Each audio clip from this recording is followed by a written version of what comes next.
To Judy Heumann, to you again.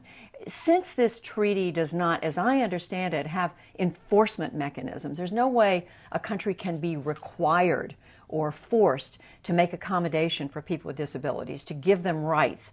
What's the point of a treaty like this?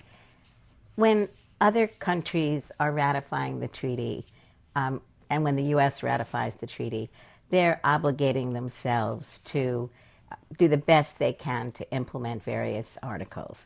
So it's kind of a good faith effort.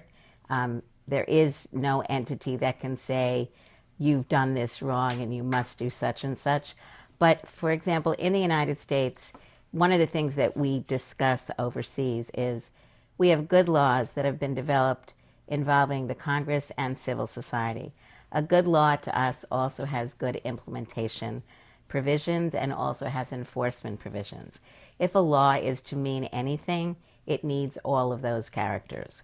And we want to be able to work with other governments and civil society to get them to understand if they're going to be developing laws, for example, on new construction, they need good standards. We can work with them to help them look at what a good standard is because we've got decades of experience.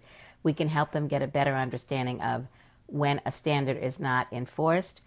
Is there a government agency that can go back in, a government agency of the government that ratified the treaty, to go back in and say, you have not done this correctly, this is what you need to do, which is what we have in this country.